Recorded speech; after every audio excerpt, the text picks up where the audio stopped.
Hello friends, Ramya's Kannada YouTube ಚಾನಲ್ಗೆ ಎಲ್ಲರಿಗೂ ಸ್ವಾಗತ.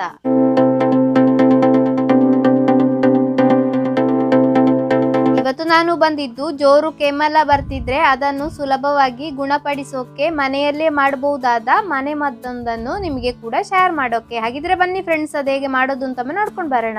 ಮೊದಲೇದಾಗಿ ನಮಗೆ ಬೇಕಾದ್ದು ಅರ್ಧ ಕಡಿ ನಿಂಬೆ ಹಣ್ಣಿನ ರಸ.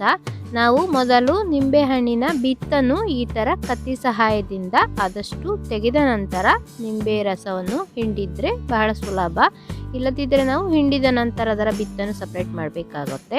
ನೋಡಿ, ಈ ತರ ಒಂದು ಬೌಲಿಗೆ ಹಿಂಡ್ತಾ ಇದ್ದೇನೆ. ಆಮೇಲೆ ನೋಡಿ, 1 ಟೀ ಸ್ಪೂನ್ ಅಷ್ಟು ಪ್ಯೂರ್ ಆದ ಜೇನನ್ನು ಸೇರಿಸ್ತಾ ಇದ್ದೇನೆ. ಜೇನು ನಮ್ಮ ಶರೀರದಲ್ಲಿರುವ ಕಫವನ್ನು ಕರಗಿಸುತ್ತೆ. ಹಾಗೆಯೇ ನಿಂಬೆ ಹಣ್ಣಿನೊಂದಿಗೆ ಜೇನು ಮಿಕ್ಸ್ ಮಾಡಿದ್ರೆ ಕೆಮ್ಮಿಗೆ ಇದು ಒಳ್ಳೆಯ ಮದ್ದಾಗುತ್ತೆ. ನಿಂಬೆ ಹಣ್ಣಿನ ರಸದಲ್ಲಿರುವ ವೈಟಮಿನ್ ಸಿ ನಮ್ಮ ಶರೀರದ ರೋಗ ನಿರೋಧಕ ಶಕ್ತಿಯನ್ನು ಹೆಚ್ಚು ಮಾಡೋಕೆ ಸಹಾಯ ಮಾಡುತ್ತೆ. ಯಾವುದೇ ಮನೆ ಮದ್ದಾದ್ರೂ ಸೇವಿಸುವ ಪ್ರಮಾಣ ನಿಯಮಿತವಾಗಿರ್ಬೇಕು. ನಿಮ್ಮೆಲ್ಲರ ಅಭಿಪ್ರಾಯವನ್ನು ಹಾಗೂ ಸಲಹೆಯನ್ನು ದಯವಿಟ್ಟು ಕಮೆಂಟ್ ಮೂಲಕ ತಿಳಿಸ್ಲಿಕ್ಕೆ ಮರಿಬೇಡಿ. ಇವತ್ತಿನ ಈ ರೆಸಿಪಿ ಇಷ್ಟವಾದ್ರೆ ಲೈಕ್ ಮಾಡಿ, ಫ್ರೆಂಡ್ಸಿಗೆಲ್ಲ ಶೇರ್ ಮಾಡಿ, ಸಬ್ಸ್ಕ್ರೈಬ್ ಮಾಡದೇ ಇದ್ರೊಮ್ಮೆ ಸಬ್ಸ್ಕ್ರೈಬ್ ಮಾಡಿ ಸಪೋರ್ಟ್ ಮಾಡಿ. ಇನ್ನೊಂದು ವೆರೈಟಿ ವಿಡಿಯೋದೊಂದಿಗೆ ಮತ್ತೆ ಭೇಟಿಯಾಗೋಣ. Bye bye, thank you.